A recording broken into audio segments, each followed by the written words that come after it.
오늘 하나님의 말씀은 사도행전 2장을 보도록 하겠습니다.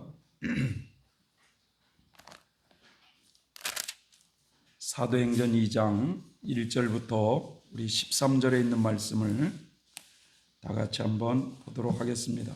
사도행전 2장 신약성경 188페이지 사도행전 2장 1절부터 13절 다 같이 한번 읽어보도록 하겠습니다. 시작. 오순절 날이 이미 이름에 저희가 다 같이 한 곳에 모였더니 호련히 하늘로부터 급하고 강한 바람 같은 소리가 있어 저희 앉는 온 집에 가득하며 불의 혀같이 갈라지는 것이 저희에게 보여 각 사람 위에 임하여 있더니 저희가 다 성령의 충만함을 받고 성령이 말하게 하심을 따라 다른 방언으로 말하기를 시작하니라. 그때에 경건한 유대인이 천하 각국으로부터 와서 예루살렘에 우거하더니 이 소리가 나매 큰 무리가 모여 각각 자기의 방언으로 제자들의 말하는 것을 듣고 소동하여 다 놀라 기이 여겨 이르되 보라, 이 말하는 사람이 다 갈릴리 사람이 아니냐. 우리가 우리 각 사람의 난 곳 방언으로 듣게 되는 것이 어찌미뇨. 우리는 바데인과 메데인과 엘림인과 또 메소포타미아, 유대와 갑바도기아, 본도와 아시아, 부르기아와 밤빌리아, 애국과 및 구레네에 가까운 리비아, 여러 지방에 사는 사람들과 로마로부터 온 나그네 곧 유대인과 유대교에 들어온 사람들과 그레데인과 아라비아인들이라. 우리가 다 우리의 각 방언으로 하나님의 큰 일을 말함을 듣는도다 하고 다 놀라며 의혹하여 서로 가로되 또 어떤 이들은 조롱하여 가로되 저희가 새술이 취하였다 하더라. 아멘. 오늘 설교 제목은 오순절에 임한 보혜사 성령이라는 제목입니다. 오늘이 교회 절기 중에 성령 강림 주일입니다. 이 성령 강림은 구약의 여호와의 절기 중에 오순절의 기초를 두고 있어요. 그래서 우리가 오순절 성령 강림이라 이렇게 말하지 않습니까, 여러분? 레위기 23장을 보면 하나님께서는 당신의 백성들에게 여호와의 절기를 정해 주셔가지고 이것을 지키라고 명령을 하셨어요. 유대인의 절기가 아니라 하나님께서 하나님의 백성들에게 지키라고 주신 여호와의 절기라는 거예요. 여호와의 절기. 그래서 오늘 오후 시간에는 이 여호와의 절기를 좀 이렇게 서로 나누면서 하나님의 시간표를 읽을 수 있어요. 여호와의 절기를 통해서도. 그래서 이 부분을 좀 나누겠습니다. 레위기 23장을 보면 이렇게 하나님께서 여러 절기를 주시는데 첫 번째 절기가 뭐냐? 안식일을 정해서 지키라는 거예요. 안식일을. 오늘날로 말하면 뭐죠? 주일을 지켜서 지키라는 거예요. 하나님 백성들에게. 구약시대 때 안식일을 지키지 아니하고 일하러 가고 나무하러 가면 어떻게 나왔어요? 성경에? 쳐 죽이라고 그랬어요. 오늘 그런 식으로 하나님께서 우리를 다 죽이시면 성전교회 예배 들어오는 사람 한 사람도 없을 거예요. 안식일을 지키라고 정했어요. 이것이 너와 나의 맺은 언약이라는 거예요. 두 번째로는 이렇게 여러 가지 이제 7가지 여호와의 절기를 주십니다. 그런데 거기에 유교절이라는 게 있어요. 유월절 들어보셨죠? 유월절. 그 다음에 6월절이 끝나자마자 지키는 무교절이라는 게 있어요. 무교절. 그 다음에 초실절이라는 게 있어요. 초실절. 그 다음에 오늘 오순절. 그 다음에 나팔절. 그 다음에 대속죄일절. 대속죄일절 많이 들어보셨죠? 7월 10일 날. 나팔절은 7월 1일 날. 7월 10일 날은 대속죄일절. 그 다음에 초막절이라는 게 있어요. 초막절. 이 초막절은 다른 말로 표현하면 수장절이다, 장막절이다 이렇게 표현을 해요. 예. 그래서 이런 이 안식일을 지키라는 이 절기와 함께 7절기를 하나님의 백성들에게 지키라고 주시는데, 이 7절기를 딱 구분해 보면 봄절기가 있고요, 가을절기가 있어요. 봄에 드리는 절기가 있다 이거죠. 그게 바로 뭐냐면 바로 유월절입니다. 그래서 성경에 유월절을 딱 읽어볼 때 바로 유월절을 뭐라고 그랬어요? 1년의 첫 해라고 그랬죠. 첫 해. 그래서 바로 유월절은 바로 이 유월절이 1월 14일 날 지내돼요. 1월 14일. 1월 14일이 우리나라 달력으로 가는 게 아니라 유대 달력으로, 우리나라 보면 3, 4월이 돼요. 3, 4월이. 근데 이 유대 달력은요 아주 복잡합니다. 민간력이 있어요. 민간력. 우리도 음력이라는 게 있잖아요. 그 다음에 우리 양력 있죠. 태양력. 그런데 민간력이 있고 양력, 태양력이 있고 또 종교력이 있어요. 거기는 달력을 3개를 써요. 이게 얼마나 복잡하겠어요. 예? 그래서 이 유월절, 무교절, 초실절은 봄절기예요. 봄절기. 예. 그리고 이 나팔절, 대속죄일절, 아까 대속죄일은 7월 10일이라고 그랬죠. 그런데 우리의 7월 10일이지 그날 그 나라로 보면 한 10월 며칠이에요. 그러니까 가을절기야, 가을절기. 그래서 나팔절, 대속죄일절, 이제 초막절은 뭐냐면 수장절이라고도 하는데 모든 곡식을 다 걷어들이고 하나님께 감사로 드리는 이런 그렇죠. 성경적인 추수감사절이에요. 그게 성경적인 추수감사절. 그게 초막절이고 수장절이라고도 하고 장막절이라고도 한다 이거예요. 그럼 가을절기가 있고 중간에 뭐냐? 여름절기가 오순절이에요. 오순절. 자, 6월절은 말이죠. 1월 14일 날. 이게 너무 신비한 것은요, 여러분 6월절 어린 양을 양이나 염소로 1년 된 거 수컷으로 흠없는 것으로 준비하라고 그러는데 언제 준비하라고 한 줄 아세요? 1월 10일 날 준비하라고 그래요. 1월 10일 날 준비해 놓고요 5일 만에 잡아요. 그 6월절 어린 양을 5일 만에 잡아요. 근데 여러분 이 어린 양을 잡아가지고 피에 집안의 문 임방과 문 선추에 발라서 죽음이 재앙에서 벗어나 구원의 날이라는 걸 기념하라는 거거든요. 이걸 대대로 지켜서 조상들이 또 자녀들이 아버지 왜 이렇게 하는 거예요? 라고 물으면 이게 바로 우리가 애굽에서 종살이 하던 것을 이제 해방의 날이다, 구원의 날이다, 이것을 계속 자손들에게 뼛속 깊이 심어주라는 거예요. 이 6월절이 구원의 날을 기념하라는 거예요. 그런데 여러분 이것은 신약의 그림자예요. 6월절에 그 양을 준비해가지고 5일 만에 잡듯이 여러분 예수님도 6월절 어린 양으로 바로 예루살렘 성에 입성하지만 며칠 만에 죽느냐?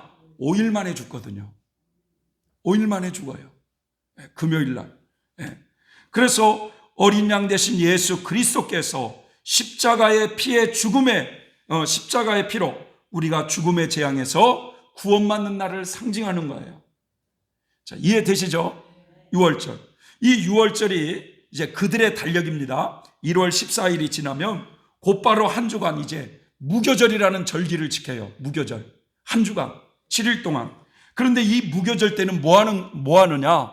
이때는요, 누룩이 전혀 들어가지 않는 무교병의 빵을 먹어요.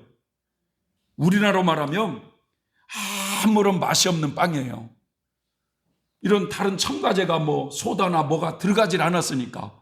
그런데 그 빵이 무슨 빵이냐? 고난의 빵이라고 말하거든요. 고난의 빵.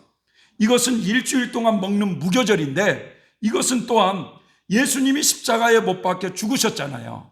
죽으시고 난 다음에 음부에 그 영혼이 내려가셨잖아요. 그 고통에 동참하는 의미로 이 고난의 빵을 먹는다 이거예요. 고난의 빵을. 그리고 나서 초실절이라는 이제 절기를 지킵니다. 이제 이 초실절이라는 게 뭐냐면 보리의 첫 수확을 하나님께 드리는 거예요. 첫 열매를 드리는 거예요. 이것이 바로 이제 십자가에 죽으신 예수님이 다시금 부활하셔서 부활의 첫 열매로 누구한테 드립니까? 하나님께 드리잖아요. 그래서 이 초실절이 바로 예수님의 부활 사건과 관련되어 있는 모형이라는 거예요. 부활의 첫 열매로 하나님께 드려졌기 때문에. 자, 그런 가운데 50일 후에 여러분 오순절을 지키게 됩니다. 오순절. 오순이라는 뜻이 무슨 뜻입니까? 오순. 말 그대로 50이라는 거예요. 50. 칠순을 뭐라고 그래? 칠순. 70이잖아요. 70. 사순절을 사순 40일. 이게 50이라는 숫자인데 예수님이 부활 승천하시고 여러분 50일 만에 이 땅에 성령을 보내신 것에 대한 그림자로서 이게 오순절이에요. 오순절. 그래서 이 오순절을 바로 예수님이 승천하시고 누구를 보내시죠? 성령을 보내시잖아요. 그래서 오순절 성령 강림 사건이다. 그래서 오늘 1절을 한번 읽어보세요. 오늘 1절 시작. 오순절 날이 이름에 저희가 다 같이 한 곳에 모였더니 거기서 이제 성령이 그 오순절 때 임하게 된 거예요. 그래서 오순절 성령 강림절이라고 부르게 된 겁니다. 여러분 초실절을 절기를 보내고 50일 만에 오순절이 오는데 이 절기는 뭐 하는 곳이냐? 원래는 아까는 보리의 첫 수확을 드렸잖아요. 이제는 이걸 밀추수를 했어요. 그래서 맥추절이라고도 해요. 밀을 추수를 해가지고 하나님께 감사로 바치는 일과 함께 지낸 절기인데 이때부터 여름의 추수가 본격적인 추수의 시기가 이루어져요. 이제 이것이 바로 오순절 성령 강림 사건을 통해서 교회가 탄생하기 시작하면서 본격적으로 사도 베드로를 통해서 복음이 증거되면서 3,000명이 돌아오고 5,000명이 돌아오는 이 추수의 시기가 교회 시대가 시작이 되는 거예요. 교회 시대가. 주님은 십자가의 죽음이 다가오자 제자들에게 이제 종종 이런 말씀을 하셨어요. 요한복음에 보면 요한복음 16장에 예수님의 제자들에게 하시는 말씀입니다. 이제 나는 나를 보내신 아버지께로 갈 때가 되었다 이거예요. 이제 아버지께로 이제 갈 때가 되었다. 내가 가면 보혜사를 너희에게 보낼 것인데 그 보혜사가 오면 그분은 죄에 대해서, 의에 대해서, 심판에 대해서 세상이 잘못 생각하는 것을 책망할 것이고 그분이 사람들이 나를 믿지 않는 것을 나를 믿지 않는 것이 바로 죄라고 하는 것을 말해줄 것이다. 예수님을 믿지 않는 것이 죄라고 하는 것을 깨닫게 한다는 거예요. 사람들에게. 그 보혜사는 너희를 모든 진리 가운데로 인도할 것이다. 그분은 진리의 영이시다. 그 진리의 성령은 내 것을 가지고 올 것이고 나를 영화롭게 할 것이다 라고 그 예수님이 내가 가면 보혜사가 올 거라고 얘기를 해주죠. 그래서 여러분 이제 예수님이 승천하시고 바로 이 땅에 누구를 보내십니까? 성령을 보내시죠. 그래서 그 보혜사가 누구냐? 성령이셔요. 성령. 근데 성령이 뭐냐라고 이렇게 물으면 막상 대답하기가 좀 어려우셔요. 성령이 뭡니까, 여러분? 성령. 우리가 성부는 아버지 하나님.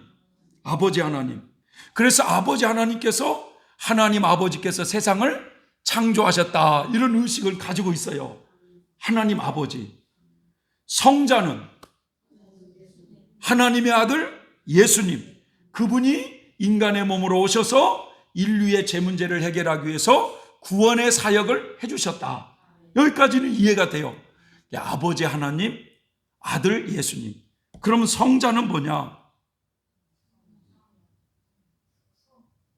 하나님의 어머니이신가? 좀 이해하기가 어려우시죠? 여러분, 성령이 뭐하는 분이신가? 구약시대 때의 성령을요, 루하으라고 불렀어요. 루하으. 이건 바람이라는 뜻이에요. 바람. 그러니까 어느 때 성령 임할 때 뭐가 져요? 세찬 바람같이 임하기도 한다고 그러잖아요. 바람. 신약시대는 성령을 푸뉴마라고 불러요. 푸뉴마. 이것은 뭐냐? 숨결, 호흡, 기운이라는 이런 뜻이에요. 그러니까 하나님의 숨결과도 같고 하나님의 호흡과도 같고, 그러니까 성령을 받으라고 하고 예수님이 호 불러요. 그러니까 성령이 임해요. 그런 하나님의 기운이기도 해요. 그래서 성령 임할 때 어느 때는 세찬 바람처럼 임하기도 하고 어느 때는 기운이 임하는 것처럼 우리에게 오시기도 하는데, 성령을 한마디로 딱 정의한다면 여러분, 하나님과 예수 그리스도 안에 있는 그 하나님의 거룩한 영인데, 그 하나님과 예수 그리스도 안에서 뿜어져 나오는 기운이나 능력이 성령이에요. 그래서 계시록 22장 1절을 보면은 그 천사가 사도 요한에게 생명수가 흐르는 강을 보여주시는데, 그 강이 수정과 같이 밝은 이 생명수가 강을 이루어서 천국 전체를 흐르는데, 그 생명수가 어디서부터 그 근원이 흘러오는가 봤더니 바로 하나님과 어린 양의 보좌에서부터 흐르기 시작하는 거야. 그러면서 천국 전체의 생명수의 강이 되고 호수가 되어서 그 강 좌우에는 말이죠, 생명나무가 이렇게 자라 있으면서 12가지 열매를 맺으면서 그 생명나무의 잎사귀를 보니까 천국 전체를 푸르게 하는 것처럼 소생시키는 이런 모습이더라 이거예요. 그러니까 생명수가 흐르는 그 천국, 그 생명수도 역시 하나님과 예수 그리스도에게서 나오는 그 능력과 기운인데, 이것이 성령이라 이거예요. 성령. 그래서 여러분, 이 땅에서 사람들이 공기를 마시고 살듯이 천국에 있는 모든 성도들은 바로 성령을 마시며 사는 거예요. 성령을. 이해되시죠? 그 성령을 마시며 내 영혼이 힘을 얻고 말할 수 없는 기쁨과 행복이 넘치는 곳이 천국입니다. 여러분. 예수님은 제자들에게 이제 내가 아버지께 돌아갈 때가 되었는데 너희는 마음을 근심하지 말고 나를 믿으라. 내가 곧 보혜사를 너희에게 보내겠다고 하는 그 보혜사가 성령인데, 그런데 그 성령은 하나님과 예수 그리스도 안에서 뿜어져 나오는 기운이요, 숨결이요, 호흡이요, 능력이다 이거예요. 믿습니까? 네. 그래서 오늘 우리들이 읽은 사도행전 2장에 보니까 오순절이 되어라고 그랬어요. 구약시대 오순절이 되어.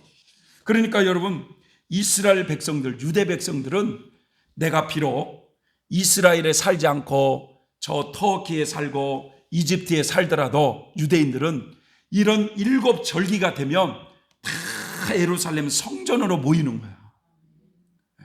그만큼 종교심이 몸에 배어버렸어요, 그분들은. 우리 같으면 머니까 갈궜어요, 안 갈궜어요? 안 가지. 집에서 TV에 틀어놓고 둘러넣어서 예배드리지.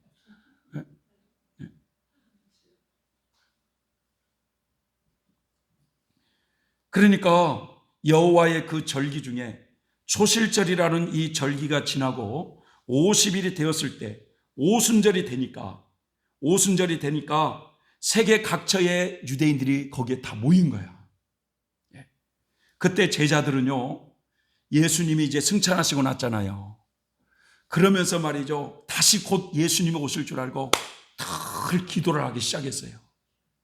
아멘, 주 예수여 오시옵소서 하면서 제자들이 마가의 다락방에 모여서 기도하고 있는 그때 갑자기 하늘에서 그 모인 그 자리에 세찬 바람 소리 같은 것이 휙 이렇게 부는 거예요. 그러더니 사람들이 앉아있는 그 집안에 가득 그 기운이 채워진 거예요. 그리고 혀처럼 생긴 불꽃이, 이 혓바닥처럼 생긴 불꽃이 말이죠, 사람들의 눈에 막 나타나는 거예요. 이게 그 불꽃이 여러 갈래로 갈라져서 그곳에 모인 사람들 머리무리에 막 임한 거예요. 그게. 그러자 사람들이 하나님의 영으로 충만해지기 시작한 거예요. 성령으로 충만해지기 시작하는 거예요. 성령이 충만해지자 각자 막 뜨겁게 막 기도를 하는데 막 혀가 막 꼬부라지는 거예요. 혀가 썰라 막 말하는 사람도 있을 것이고 막 또 말하는 사람도 있을 거예요. 희한한 일이 벌어졌어요. 그런데 이때 이 오순절 절기를 지키기 위해서 예루살렘으로 모여온 세상 사람들이 그 소리를 듣고 거기에 모이기 시작한 거예요. 군중들이. 이집트 사람도 모였고 터키 사람도 모였고 리비아 사람도 모였고, 그런 사람들이, 희한한 것은 이집트 사람들이요, 그 방언으로 기도하는 소리를 자기 나라 말로 알아듣는 거예요. 터키에서 온 사람들이 그 방언의 소리가 터키 말로 들리는 거예요. 그게 리비아 사람들도 자기 나라 말로 이게 들리더라는 거예요. 이게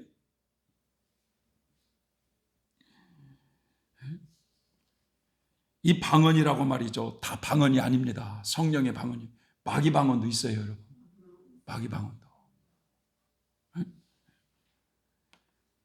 과거에 우리 여기 한 집사님 남편 지혜 아빠가요, 김 집사님이시요, 하루에 10시간 이상씩 기도를 그렇게 많이 했대요. 근데 그때 택시기사 일을 했답니다. 택시기사. 그러면 이제 손님이 올 때 어서 오세요, 안녕히 가세요 해야 되잖아요. 입만 열면 방언으로 나와버렸다는 건 방언이. 택시기사 일을 했는데 입만 열면 방언이 나오더래요. 방언이. 네. 이걸 주체할 수가 없더래요. 주체할 수가. 그러면서 말이죠, 실수를 하면 기도를 막 하나님이 시키는데 기도를 하면 막 주먹이 쥐어지더래. 주먹이.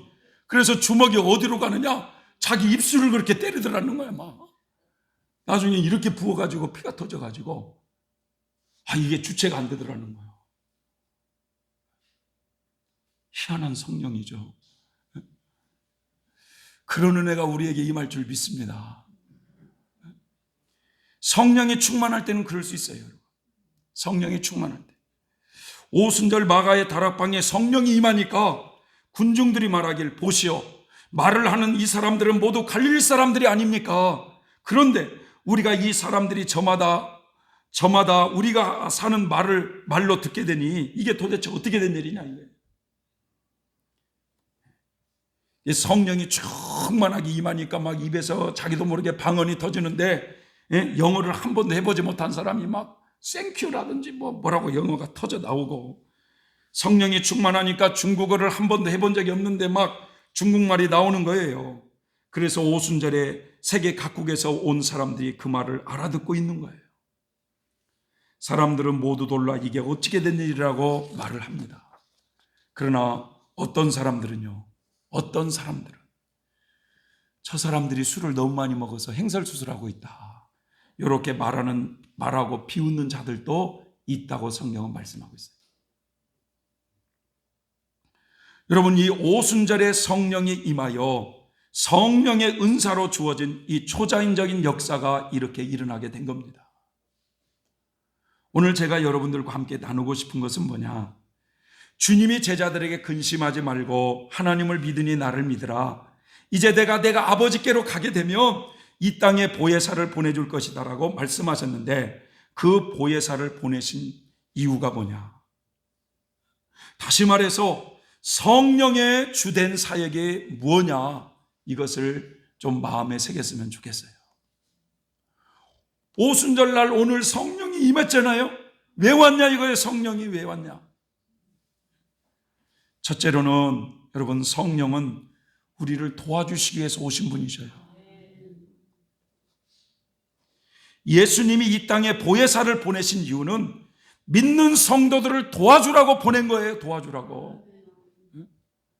그래서 이 보혜사라고 하는 이 의미가 무슨 뜻이냐, 도와주는 사람이라는, 도와주는 사람, 협력자, 또 카운셀링, 상담자라는 뜻이에요. 상담자. 여러분, 그래서 우리 인생에 여러분, 나의 동반자, 협력자가, 상담자가 성령 하나님이시라는 거예요. 예수님께서 이 땅에 보혜사를 보내신 것은 우리의 믿음 생활을 도와주기 위함이었습니다. 우리가 천국 가는 그날까지 우리와 항상 동행하면서 우리를 도와주기 위해서 이 땅에 성령을 보내신 거예요.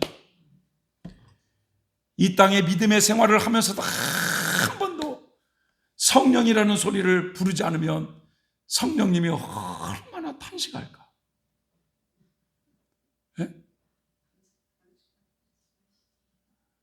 너무 우리 주님만 좋아해가지고 술주자 주를 너무 좋아해가지고 신천지 이만희 씨는 자기를 보혜사라고 그래요. 자기를 보혜사. 자기를 보혜사. 보혜사가 오셨다고 하면서 자기를 보혜사라고 하는데 여러분 이 의미 속에는 자기가 재림주라고 하는 것이 담겨져 있는 거예요. 여러분 이게. 자신이 하나님 자리에 앉아있는 교만한 사람이에요. 여러분. 이 보혜사는요 예수님의 다른 보혜사라고 그랬거든요. 나의 다른 보혜사를 너에게 보내주겠다. 여러분 우리를 돕는 분이 성령님이십니다. 믿습니까? 로마서 8장 26절에 보면 이와 같이 성령도 우리의 연약함을 도우시나니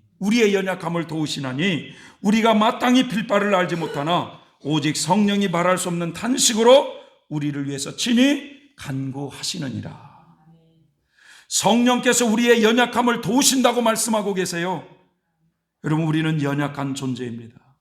뭐 그런 찬양도 있잖아요. 연약합니다. 뭐 그런 찬양 있잖아요. 예? 자주 넘어집니다. 뭐 그런 찬양이 있더라고요. 그럴 때마다 우리를 깨우쳐 주시고 우리를 언제나 도와주시며 동행해 주시는 분이 성령 하나님이십니다. 그런데 이 성령님은요 예수님이나 하나님이나 같은 분이시니까 얼마나 여러분 이분이 여러분 인격적인 분이신지를 알아야 되는 거예요. 강제로 여러분 우리를 이렇게 좌지우지 않는 것이 아니라는 거예요. 여러분. 그분은 정말 신사 중에 신사이십니다. 그래서 우리가 그분을 자꾸 환영하고 성령님의 이름을 자꾸 부르고 성령님을 자꾸 초청할 때 여러분 그분은 기쁨으로 우리의 마음에 들어오시고 우리를 도와주시는 분이셔요. 그래서 에베소서 4장 30절에 보면 하나님의 성령을 너희는 근심케 하지 말라라는 말씀이 있어요. 우리의 구원을 위해서 도와주시게 오셨는데 그 성령을 근심하게 하지 말라고 말씀하고 있어요. 여러분 우리가 하나님을 자꾸만 멀리하면 성령님을 근심시키는 거예요. 우리가 주일이 됐는데도 하나님께 예배하기를 싫어하고 자꾸만 죄를 짓는다든지 하게 되면 여러분 그의 성령님을 근심시키는 거예요. 성령님을. 우리 안에 성령을 자꾸만 근심시키면 여러분 어떻게 될까요? 여러분 성령은 떠나갈 수 있습니다. 사람들이 죄를 범할 때 여러분 다른 사람들이 보지 못한 줄 알지만 하나님의 천사들이나 여러분 이미 세상을 떠난 영혼들이나 또 뿐만 아니라 내 안에 있는 성령이 가장 먼저 민감하게 반응하며 느끼게 되어 있어요. 우리가 이런 것을 생각할 때 우리들이 범죄할 때마다 내 안에 계신 성령께서 즉각 일깨워주고 근심하신다는 거예요. 어느 분이 신앙생활 하면서 처음에는 참 열심히였어요. 기도 생활도 열심히 하고 전도도 열심히 하다가 어느 날 그만 시험에 들어서 신앙생활을 그만두게 됐어요. 처음에는 주일날 교회 안 가는 것이 꺼림칙했어요. 그런데 이것도 한 번 빠지고 두 번 빠지고 자꾸만 빠져. 한 달이 지나고 1년이 지나고 2년이 지나도 나중에는요 주일이 오는데도 교회를 가야 되겠다는 이 의식이 없어졌어요. 그런 경우는 반드시 여러분 성령은 떠난 거예요. 성령이 얼마나 우리 안에서 민감하면서 우리를 위해 기도하시는데요. 오랫동안 성령을 근심하게 하며 그 안에서 성령이 소멸되어 결국은 성령이 떠나버리더라 이거예요. 여러분 이러다가 죽으면 어떻게 됩니까? 이러다가 사고로 죽으면 어떻게 됩니까? 여러분 그 영혼은요 마귀에게 끌려가게 되어 있어요. 지옥에 가는 겁니다. 그러게 성경은 성령을 근심시키지 말라고 하시며 성령을 소멸치 말라라고 말씀하세요. 여러분 그분은 천국에 들어갈 때까지 우리를 끝까지 도와주시며 이 땅에 우리를 돕기 위해서 오신 우리의 보혜사라는 사실입니다. 성령의 도움을 구하는 저와 여러분이 되시길 바랍니다. 수시로 그분을 구하세요. 그분은 우리를 도와주시는 분이죠. 너무너무 친절하게 도와주시는 분이셔요. 할렐루야. 두 번째로는 보혜사 성령은요, 왜 오셨느냐?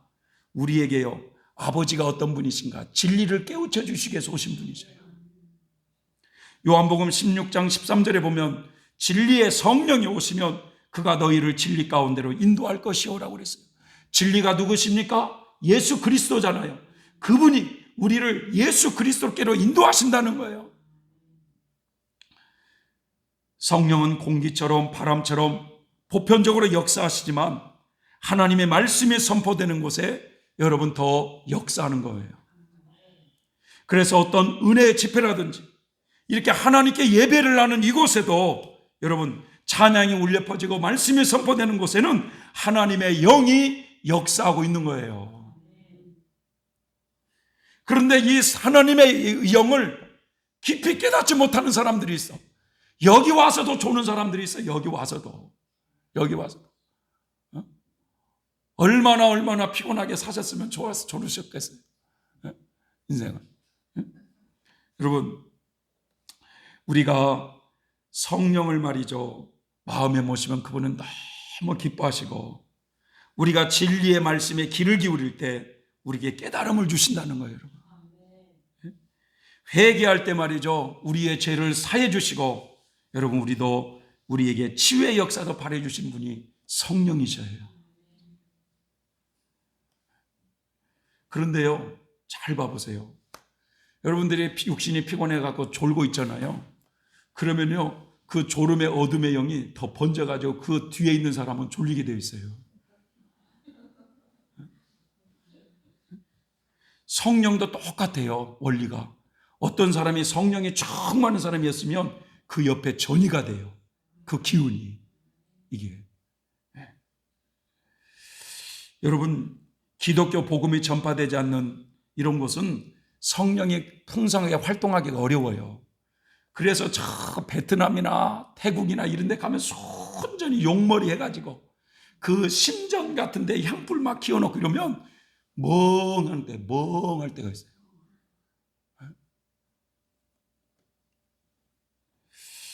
한 번은 제가요, 청송교도소 알죠? 청송.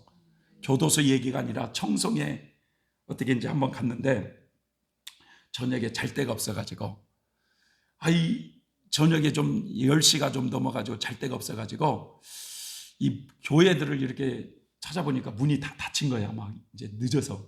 그래가지고 절에 가서 하룻밤 잠까 해가지고 이제 절을 찾아갔어. 거기서도요, 한 두어 사람이 기도를 많이 하는 사람이 있더라고. 그런데 그 스님이 계시는 그쪽인가 봐. 문을 작게 두들기는데 왜 이렇게 머리가 갑자기 막 빠개지기 시작하는지, 그 머리가. 그래서 알았어요. 갈게요. 하고 거기서 내가 빠져나갔다니까요. 네? 거기에서 쉬는 걸 원치 않으셔서. 네? 그래서 여러분, 그런 막 용머리를 그리고 막 잡다한 신전이 섬기는 그런 동남아 쪽 이런 쪽에는요, 여러분, 그 어둠의 영에 잡혀있는 그런 사람이, 넋이 나간 사람이 생기가 없이 그런 사람이 많이 있습니다. 그러나 우리나라 이 대한민국에는요, 곳곳에 교회가 세워지고 십자가에 불을 밝히면서 찬양이 있고 이렇게 집회가 있는 이곳에는 성령이 그만큼 역사하기가 쉬운 거야. 왜냐? 진리의 말씀이 선포되는 것이기 때문에 그렇습니다. 그래서 여러분, 이런 성령의 역사가 임하는, 우리가 이 예배할 때 우리 영혼이 기쁘잖아요. 힘을 얻잖아요. 왜냐? 어둠의 영이 벗겨지기 때문에 그렇습니다. 치유의 역사가 일어나기도 해요. 치유의 역사가. 하나님이 그렇게 은혜를 내려주시는 거예요. 우리가 말씀을 하나하나 깨닫는 것도요, 여러분, 내가 똑똑해서가 아니라 내 안에 성령께서 그렇게 주시는 거예요. 깨우치시는 거예요. 그래서 우리를 진리 가운데 이끌어 가신 분이 누구냐? 성령 하나님이십니다. 그러니까 우리들이 성령의 은혜를 사모하기 위해서는 모이기를 힘써야 돼요. 기도하기를 힘쓰고 하나님을 찬양하기를 힘쓰고 말씀을 서로 나눌 때 진리의 영이신 성령의 은혜가 임하게 되어 있어요. 그래서 저는 그걸 많이 느껴요. 뭘 많이 느끼냐? 찬양을 입술을 크게 벌려가지고 이 뱃속부터 찬양을 막, 적어도 말이죠, 우리 성전교회에서 찬양은 내가 제일 많이 부른 것 같아요. 예배를 드리기 전에 10곡 이상을 부르니까 어떤 사람은 찬양 다 끝날 때 들어오지만 여러분 이 찬양을 들을 때 우리 안에 어둠이 다 떠나가게 되어 있거든요.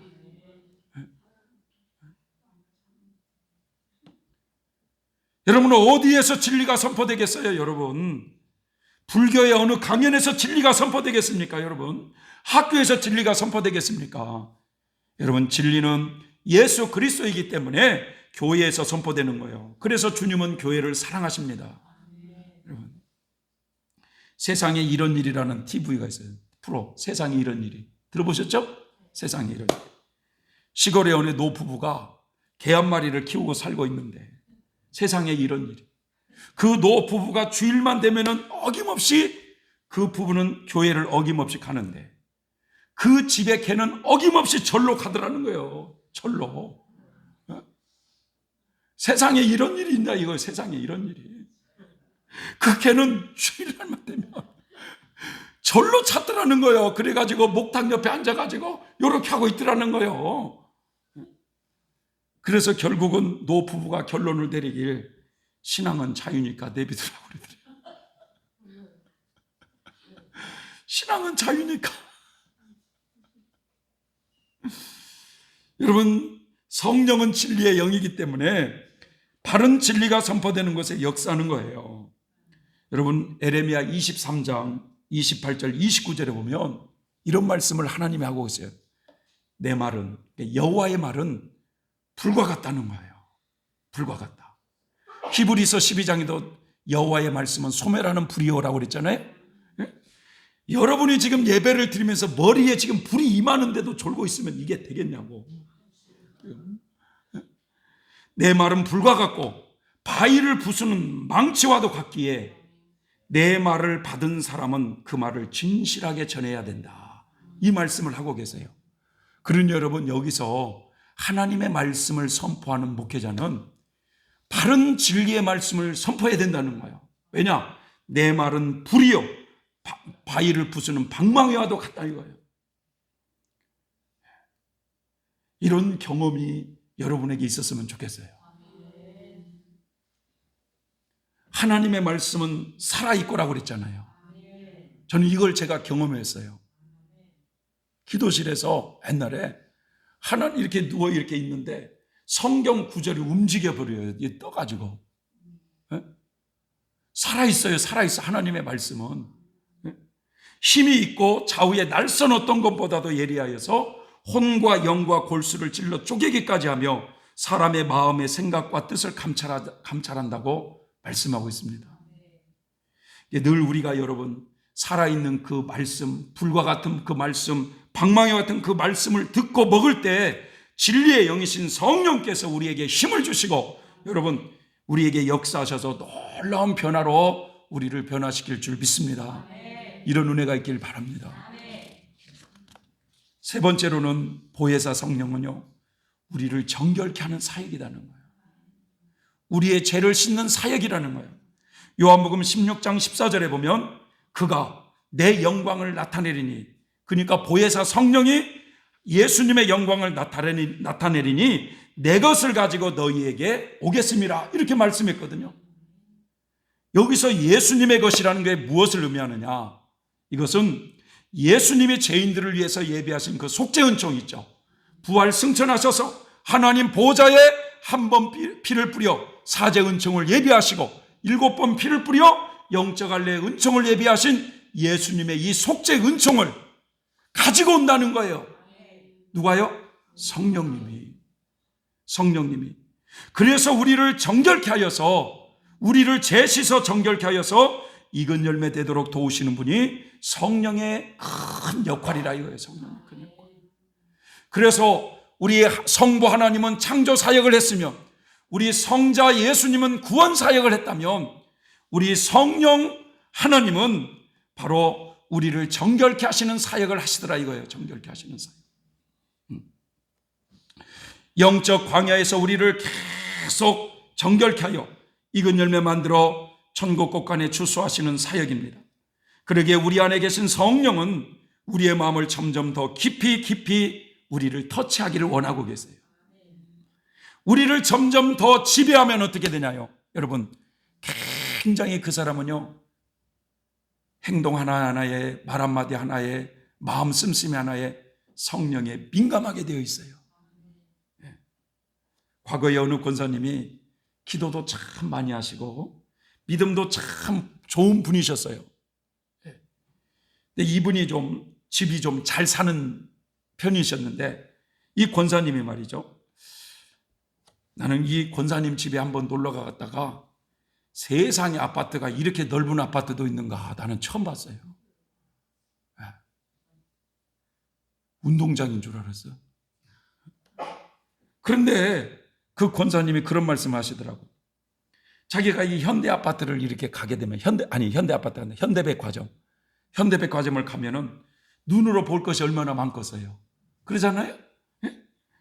그러면은 그런 곳에 가면 성령님이 말이죠, 그 눈으로 보고 거기에 마음이 빼앗기지 말라고 금방 머리를 찌끈찌끈하게 한다는 거야. 예? 그러면 그분은 금방 알아차려가지고, 알았어요, 하나님, 나갈게 이런다는 거예요. 예? 그만큼 성령에 민감하고 깨어있는 사람이에요.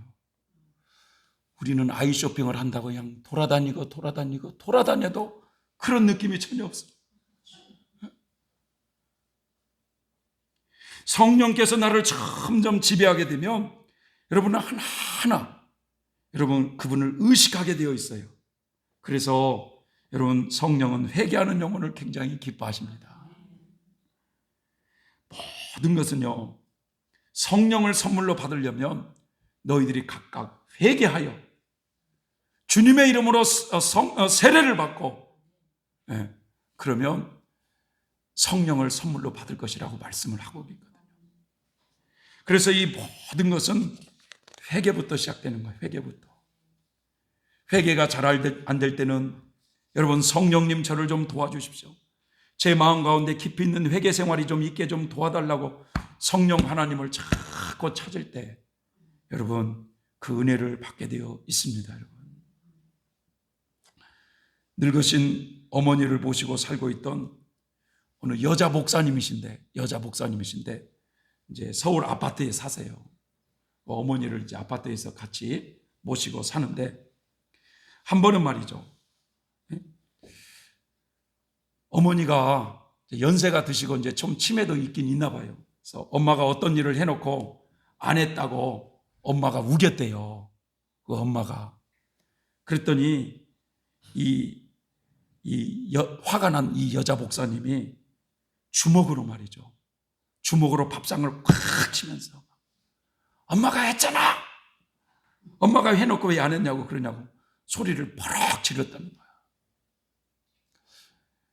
옛날에는 남자들이 좀 소리를 버럭 질렀는데 요즘은 여자들이 소리를 버럭버럭 지르더라고요.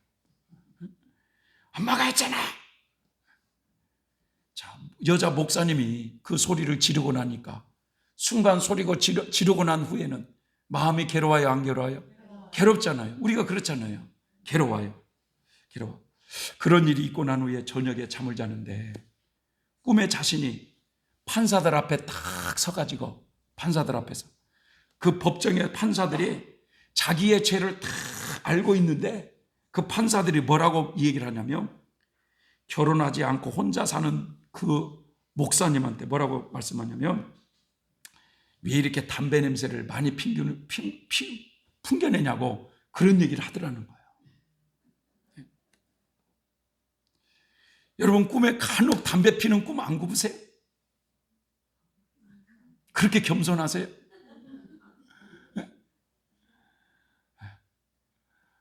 어떤 사람은 이게 기도를 받아보면 하나님이 참 기가 막히게 보여줘. 담배를 이렇게 피는데 그 원을 그려가지고 요게 나와 기도해. 얼마나 교만하면. 담배 피는 모습이 다 보면은 교만하잖아요. 아주 거만하잖아요. 교만할 때 그렇게 보일 때가 있어요. 교만할 때. 거기다가 동그라미까지 그리고 피니 어떻겠어요?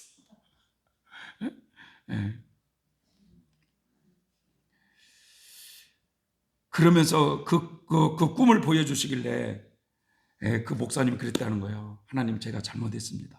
저를 용서해달라고 그렇게 한동안 회개 기도를 했다고 합니다. 여러분, 이처럼 성령님은요, 여러분 우리를 사랑하시기 때문에 우리 영혼을 정결케 해서 하나님께 온전히 드리고자 우리 하나하나의 부족함을 지적하게 되어 있어요.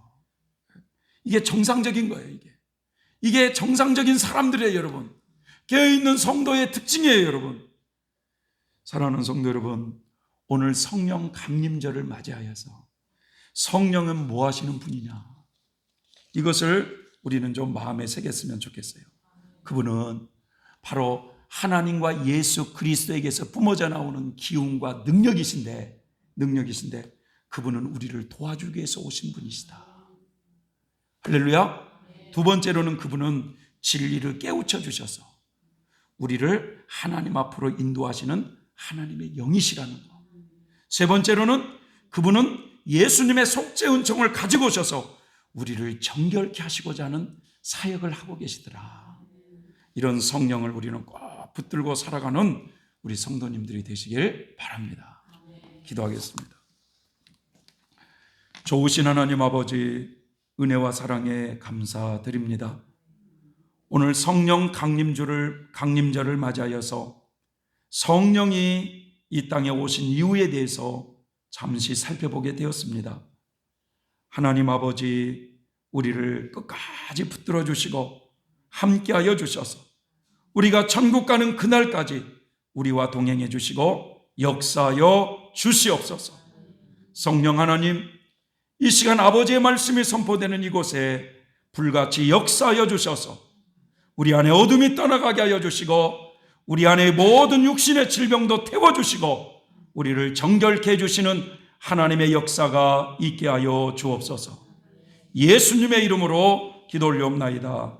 아멘.